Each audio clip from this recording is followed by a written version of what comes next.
And our opening karakia this evening is Tutawa mai ironga, Tutawa mai iraro, Tutawa mai iwaho, Tutawa mai iroto. Kia tō ai te mori tu, te mori ora ki te katoa, homie huie taikie. I summon from above, below, within, from the outside environment to calm and settle the vital inner essence, the well-being of everyone. Be joined together and united. So a little bit of an introduction to Common Ground, who's the host of this evening, and that's me. Common Ground is to enable connected, affordable, and sustainable human settlements, serving community-led groups and developers, housing providers, and local government. We use regenerative design thinking and participatory collaborative processes. And we have lots of services. If you've been to our website, you'll see them. The website's commonground.net.nz. So we'll be soon starting some courses in land-based intentional community development for community groups who are interested in such a thing. We are also wanting to offer workshops for local government in how to understand and support community-led housing. And what makes a community really work is compassionate communication and cooperative culture. So that's something we'd also like to offer in the future. And there is a Housing and Service to Life Practitioners Consortium. We meet monthly. It's for housing professionals who are working in a life-oriented way with their housing. Anyone who's professional with like that kaupapa is welcome to join. There is a page on the website. You can fill in the form and be invited to our monthly meetings. And we have a YouTube channel where we offer educational videos. We have informative newsletters. You can sign up through the website. And we have the Women Revolutionizing Housing Network that hosts these monthly learning and networking events, as well as we'll be having a retreat in early September on the top of the South Island. You can check again the website for that information. And our next Women Revolutionizing Housing Learning event is going to be on earth building. We have another local Nelsonian. Her name is Verena, and she's going to be sharing with us about her work as well as the upcoming earth building conference. And we would really like to host a collective housing hui at the top of the South Island in January. So we're looking for folks who really want to advance the mission of collective housing, which is more affordable, sustainable, and community-led housing. And we would like to have a hui to bring professionals as well as people who would like to live in such housing together in early January. So again, on the events section of Common Ground, you can see there's a little sign-up form where you can just put your interest. And if you wanted to help us to organize, we're also looking for people to help in that way. So that's my introduction. And I wanted to introduce also Magda. I know her through, we are a part of a regenerative practitioners, what would you say? It's like a network. We've been trained in the regenerative practitioner training with Regenesis. And so we've been meeting, and then we found out that we both live in Nelson and that we both love sustainable housing. So then we've decided to come together to offer this to you and to see how else we might work together. Tēnā koutou, tēnā koutou, tēnā koutou katoa, nā mihi nui kia koutou katoa. Hello, everybody here, and warm greetings to you all. Thank you, Zola, first of all, for inviting me to talk about our project, and thank you all for joining us tonight. My name is Magdalena Garbarczyk. I'm mostly known by Magda, so please call me Magda. And I'm a director at Fine Line Architecture together with my business partner, Matthew Hay. And for this project, we have collaborated with architect and researcher Min Hall, who I invited to join me tonight to talk more about the research she's leading at Unitec School of Architecture and how we have integrated this research into this project. So before we get to the project itself, I think it's worth giving it a little bit of context. So when I graduated with my Masters of Architecture in 2008, I worked for a number of years at various international firms in Europe, and then I moved to New Zealand in 2012. I worked for an award-winning firm in Auckland. And then I had a shift in my architecture career, and I switched from working in practice to working in education. And so this shift gave me an opportunity to first reconsider the role of architecture and what I wanted to do with my career. So I was a lecturer and researcher at Unitec School of Architecture for about nearly 10 years, mostly focusing on sustainability and regeneration. This is also where I met Min and had the pleasure to work with her on a few projects.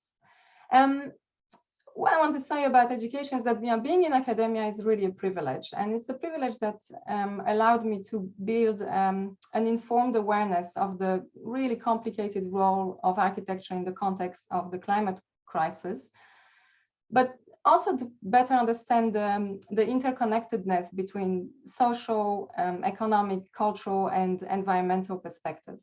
So when I decided to start my own practice early last year, I was determined to let go of the traditional architecture practice model, which in short really is to build beautiful, expensive houses for the very few who can afford them, and to rethink about what and who we as architects are in service to.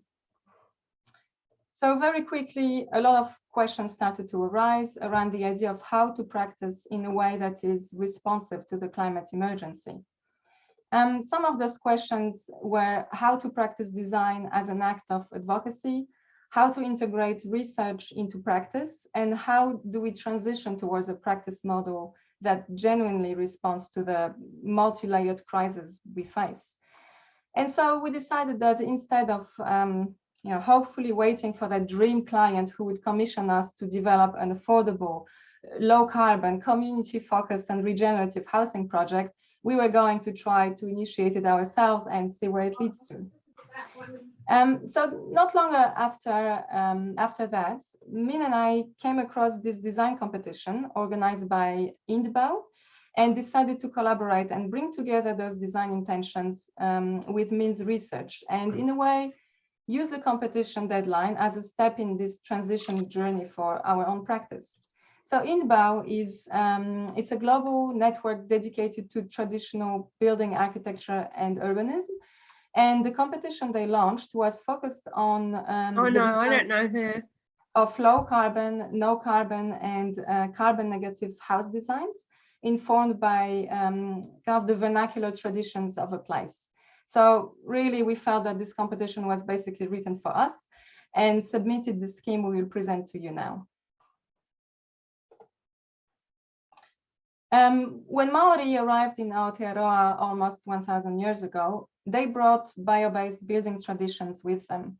They used timber poles for structure, bundles of raupo, which is bulrush, or woven harakeke for walls and grasses for roofs. They were also the first to grow grain here about 200 years ago. With the arrival of European settlers, new traditions and materials got incorporated. So the use of timber frames predominantly, and eventually glass and iron. Fast forward 200 years, our neighborhoods are made of large standalone houses on concrete slab with steel roofs, framed with treated timber, insulated and clad with mostly imported materials. There are really many issues associated with this way of building and living, but there are two of them that I want to point out today. One is that the carbon footprint of our buildings is unsustainable, as is our reliance on products imported from the other side of the world. And two, the tradition of building skills being passed down from generation to generation has been broken. And this is true for both Maori and Pakeha. And so this is what Strawlines is aiming to bridge. Strawlines is a modular housing system that addresses Aotearoa's most pressing issues of climate change and a chronic housing crisis by connecting vernacular building techniques with contemporary building practice. So its primary building blocks are carbon-sequestering timber and straw prefabricated elements that Min will explain in more details, because this is exactly what her research is focusing on. Min, do you want to take over here? I'll just unmute here. Kia ora tātou, ko min hola hau. I am a South Islander, and I'm currently living in the North Island. But this kind of scene that you see here is what I've grown up with down in Canterbury. In March every year, you get these great big clouds of smoke, which is straw being burnt after the harvest of the grains. And so it's sort of really that kind of childhood memory has really got me going and researching this particular kind of architecture. So I'll just backtrack. Since 1813, when rangatira Ruatara grew the first crop of wheat in Te Tau Ihu, farmers in Aotearoa have become really, really good at producing wheat and barley. And they hold world records for it. And for every ton of grain that they produce, there's also a ton of straw. And currently about 30% of that goes up in smoke. So Project Patutu addresses tile, which is achieving environmental sustainability through our relationship with the whenua. And it asks the primary question, how can homegrown materials be used to produce a sustainable prefabricated wall panel system for house building in Aotearoa? This image that you see here is an image that I prepared for a 3-minute spiel competition about my research recently. And I've just decided to use it for this presentation tonight because I think it says quite a lot. Straw, like timber, sequesters carbon, which means it has a negative carbon footprint. And the calculations that our research shows is that currently there's enough excess straw that has completely no use at the moment, to produce enough highly insulative, low carbon wall panels to build 2,500 houses every year here. Now this is being really conservative with every figure that we've used to calculate this, and those figures have come from the Foundation for Arable Research, who are kind of like the grain farmers research and professional body. So during the research, which has now been going, this project Patutu has been going since the beginning of 2019. So I'm kind of into my 4th year now, with a few setbacks from COVID. But during that research, it first of all began by looking at various prefab systems overseas.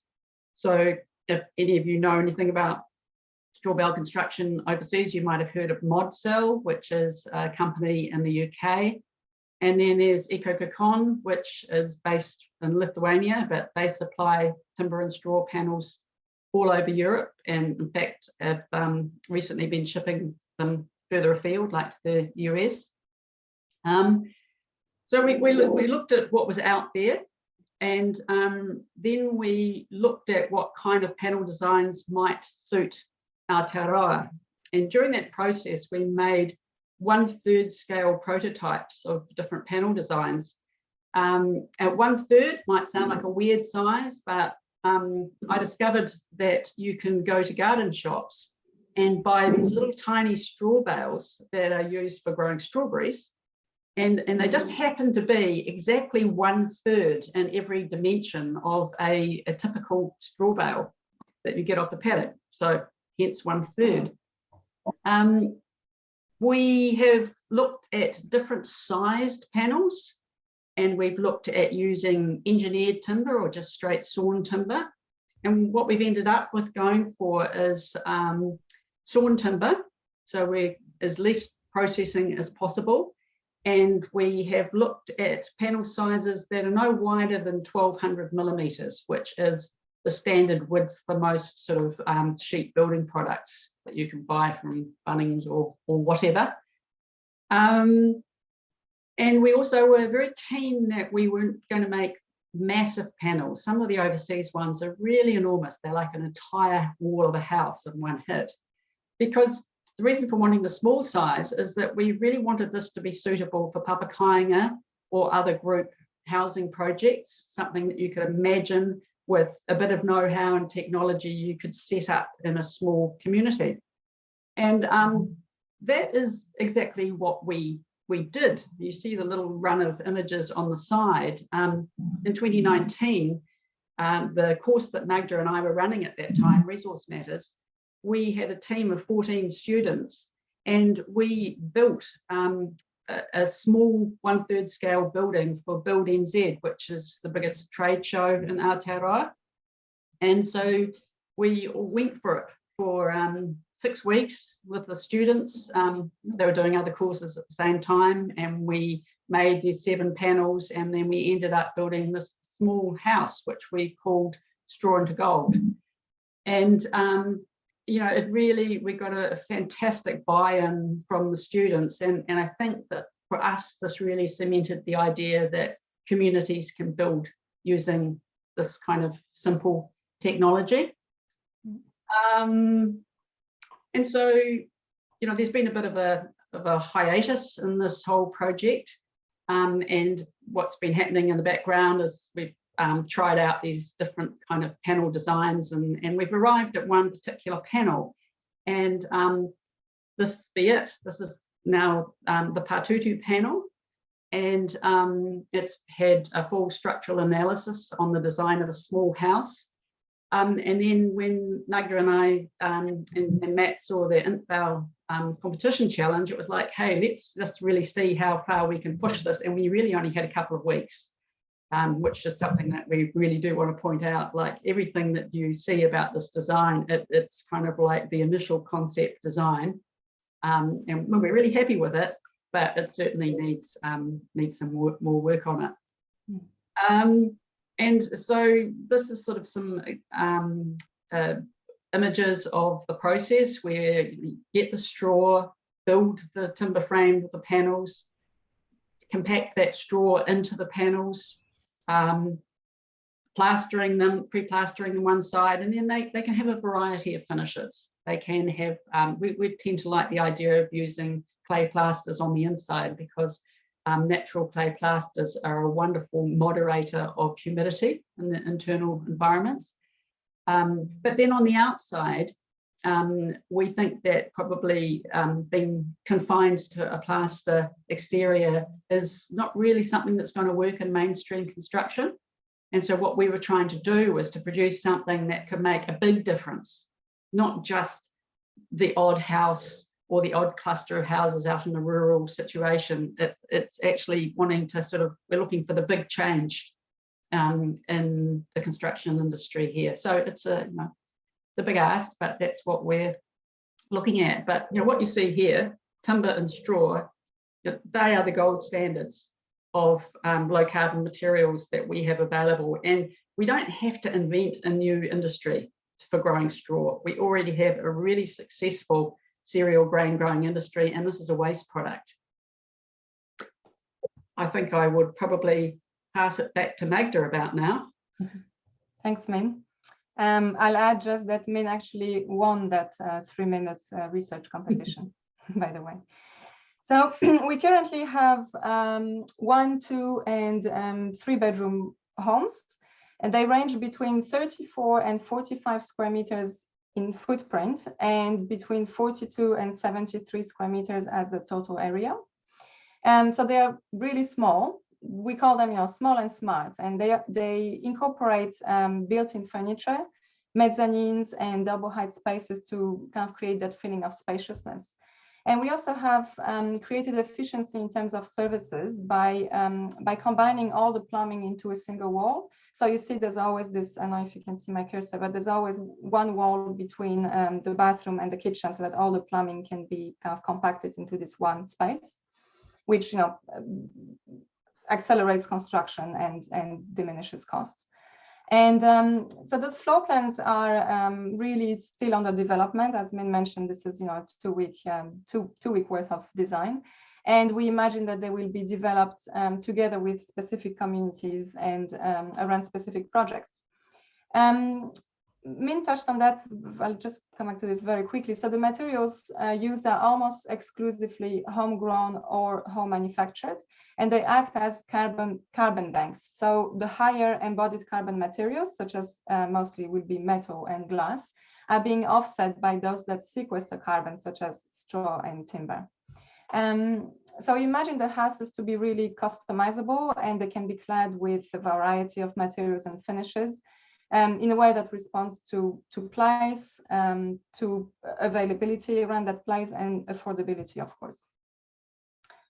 And so besides the straw panels, we are proposing a whole off-site elements fabrication, including roof cassettes, floor cassettes, and screw anchor piles instead of using concrete. And so that allows for less ground disturbance during construction. Prefabrication has many advantages, despite sometimes having a bit of a bad rep in New Zealand, but especially at the time when we need to significantly improve the quality of our homes and reduce the construction costs simultaneously, it's actually a really good solution to kind of look again at. And so some of the advantages are waste reduction. That's a really big one. There's a circular potential, shorter construction times, usually less than half of the time compared to traditional building, financial savings, flexibility, reduced site disruption, consistent quality, and also site safety. But having said that, prefabrication makes a lot of sense at large volumes, which is, what the very kind of end goal and the big vision is, is kind of leaded towards.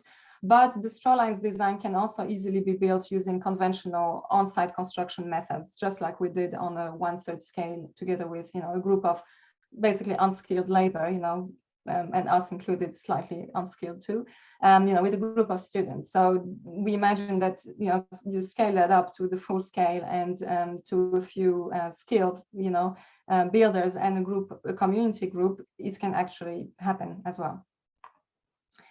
So the houses we propose are, they are small, they are modular, and they are designed with community diversity, intergenerational living in mind.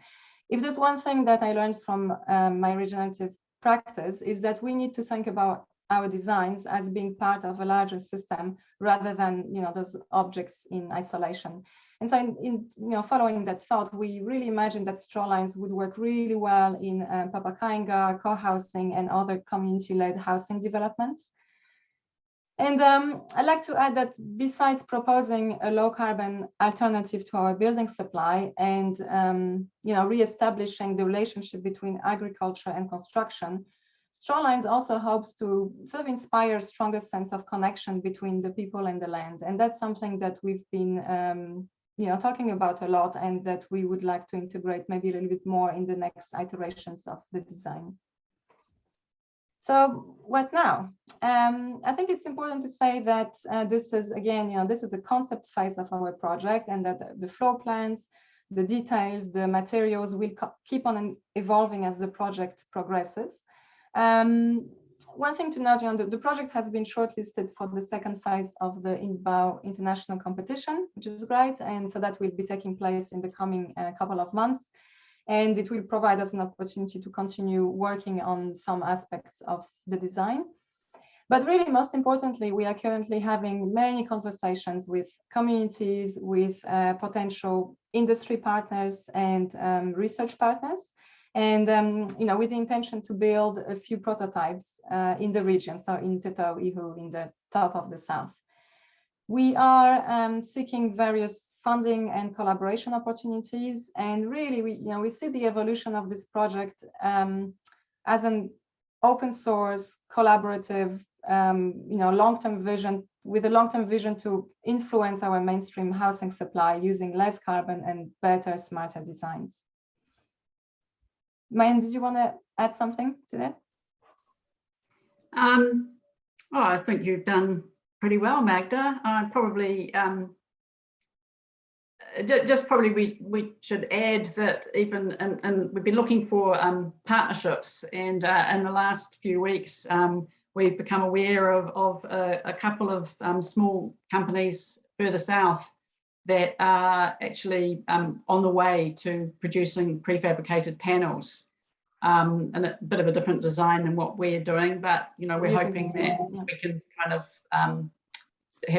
we're discussing collaboration with them as well. So it's quite exciting to think that there's a number of people who are really investigating this and investing their time and money into it. So feeling pretty hopeful. Just a little question in relation to the technical panel. Have you considered the end of life in sustainable design, as well as, I guess, the initial stages of the sustainability factor? Mm-hmm.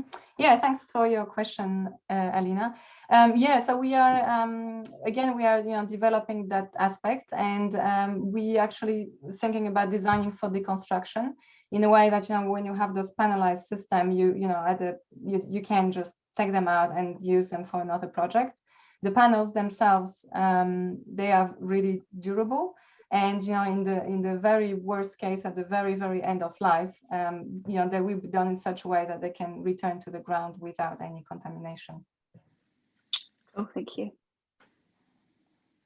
Might be just worth pointing out that in the United States, there's houses over 100 years old with straw bale, and the straw is completely intact. I went to a conference in Colorado in 2012, and there were some bales from a house that had some alterations done to it, and the bales arrived at the conference, and they were pretty coarse and gnarly. You wouldn't you'd pity any animal that wanted to eat it, but it was amazing, completely sound. So if it can get dry outside, then it's... Yeah, because I know sometimes, I guess I've looked at prefabricated panels in the past, things like fixings, how you are able to essentially separate out those materials should you want to, repurpose any of those, and, recycle, reuse. Yeah. Well, the idea is to pretty well screw, have most of the fixings screwed together. I mean, when you end up doing plasters of any kind, you would automatically have some kind of damage that would happen. But earthen plasters are really quite forgiving as well. So they're completely patchable afterwards.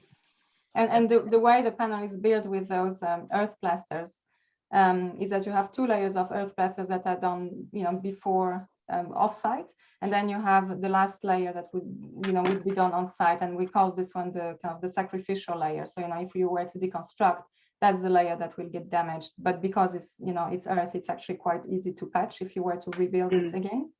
And again, Min mentioned, everything would be, the fixings are very important. Yeah, definitely. And also the way that we built our small house, that third scale, it's kind of informed a little bit the way that we're thinking about this bigger scale, this bigger project, because we needed to actually move it a few times. So it went through different exhibitions, and so we had to kind of undo it and redo. And the roof was a bit of a challenge, because the roof was done in one piece, the way that you would actually do it on the construction site, and that was the really complicated piece because it was really big and heavy. But the panels were the easy bit. Yeah. So we kind of took developed that further and thought about a roof cassette and a floor cassette in the same way as we think about the panels. Oh, cool. Thank you. Actually, just a question struck me, Magda, and that's in regard to if you end up with plastering on both sides of these panels, it strikes me that you lose your bracing diaphragm. No, so it's plastered on one side. Yeah. Okay, sorry. So there was an option mentioned, I think, for plaster on both sides. So is that not the case? No, it's actually plastered on one side. So the interior is plastered, and the exterior has a wrap board, a rigid air barrier, and so that's your bracing. We're also investigating different ways, different interior finishes, because we also conscious, like the Patutu panel that Min has been developing is this is what we're talking about right now, but we are open to other, we are also thinking of a panelized solution. What if the interior was plywood, for example, or any other sheet material? There's some really interesting sheet materials being developed at the moment. I'm just thinking of safe board, which is another sheet material done with waste products, Tetra Pak waste. There's many materials that are really interesting, and what we need to research a bit further to be able to use those is the permeability and the vapor transfer and things that Min might be probably better than me to talk about that. Yeah, the building science of building with straw bale, there's kind of two ways of looking at it.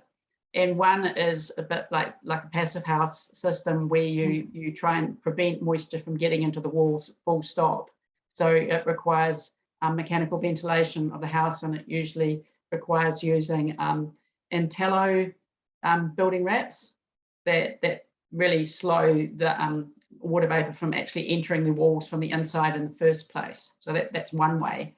And then the way that we're sort of wanting to go is the, I guess, the less high-tech way of having the clay plasters and having them moderate the humidity inside, which means that your walls have to be able to breathe. So when you're looking at the material that's going to be on the outer face and act as the bracing panel, it needs to have a certain level of permeability. And to be quite honest, it's desktop stuff that is happening at the moment. What we really need is to have some buildings in use. But hence the prototypes. Yeah, so yes. when we talk about those prototypes, we imagine maybe let's say 3 slightly different types, slightly different iterations of the panel. So one would be the Patutu panel, maybe another one, like at Fine Line, we are in the process of getting Passive House certified. So we're going through, through the process of understanding of how to do it properly. So, it would be great to adapt, one of those straw lines as a passive house. And maybe a third one that would be, some solution in between with a sheet material. So, there's, and that again, it will depend on who we collaborate with, who's kind of, open to try something, and to what's available, what makes sense for the place and for the community we would work with. See, one of the things is that in Europe, there are a lot of sheet products available that we no longer have available. So you can buy like wood fiber board and hemp fiber board, and those products are breathable. But sadly, in 2008, we produced our last sheet of softboard in Aotearoa, and then the whole Fletcher's plant got decommissioned and the machinery sent off to India. So we no longer make softboard, which is a wonderful product that gives you some insulation as well. But when I was just talking before about there's the theory and then there's what happens on the ground, because one of the prefabricated companies that I've been talking with in Vermont in the US, where they have very cold and wet winters, they actually use plywood as on the external face of the board.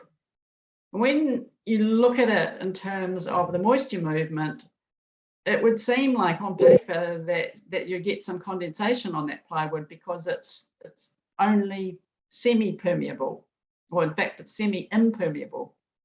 But that particular outfit have been building in straw bale for a long time, and they've been using plywood, and even though on paper it doesn't work, they've tested all these, they've tested I think 20 houses, and it might get a little bit moist at times, but it dries out straight away. So there's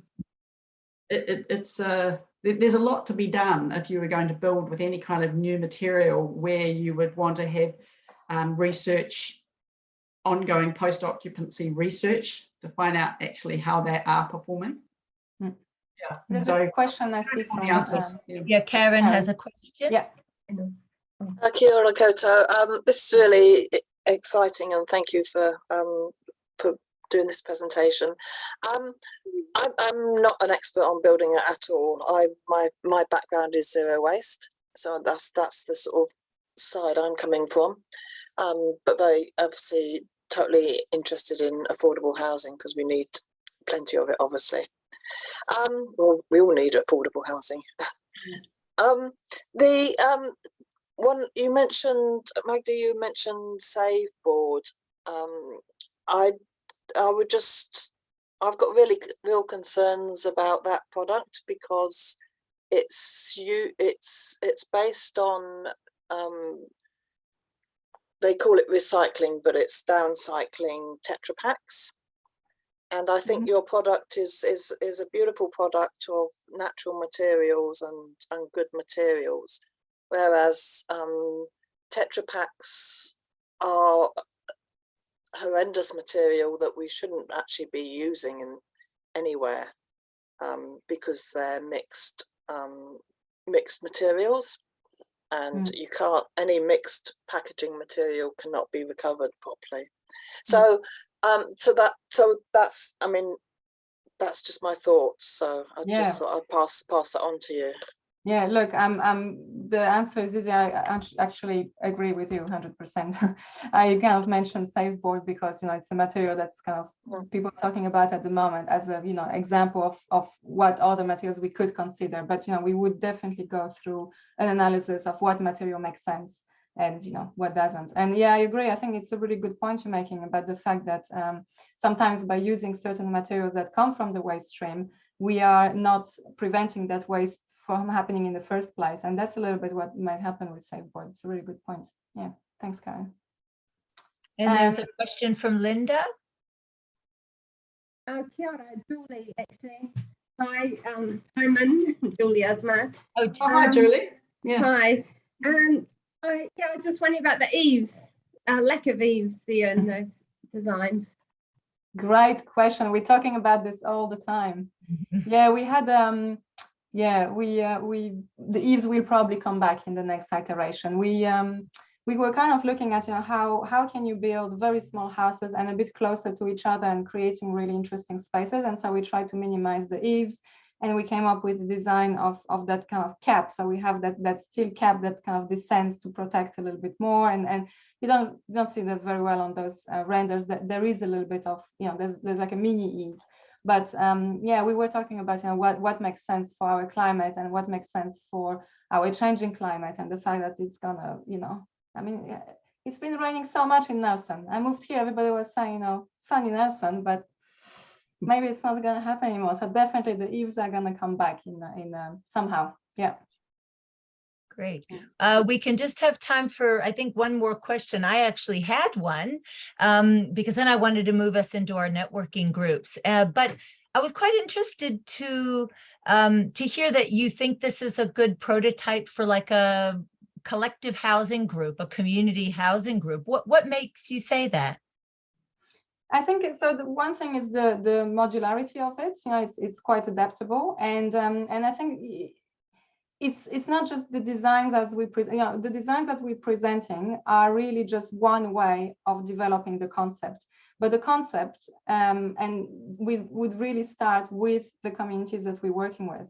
So, you know, we're imagining that the project as a whole is not just the panel, or it's not just one house. The project is actually a collaboration with the community, using those materials that, you know, we know how to put together, and developing kind of plans together with communities. You're in the process of co-design, really. And so that's why you know, this is how we thought about that project from the very beginning. And of course, you know, there could be standalone little infill houses in someone's backyard, and that would work too. But it's not quite our intention with that project. Yeah, but a bit to that is that the first sort of prefabbed straw bale and timber project, we stand back to ModCell in the UK, and their theory was that they would build these panels in like a big shed somewhere. Their ideal was within 20 kilometres of building site, and they would just, you know, use that shed for a while. And so I've always come from the idea of, well, okay, what about for a papakainga development in a rural community?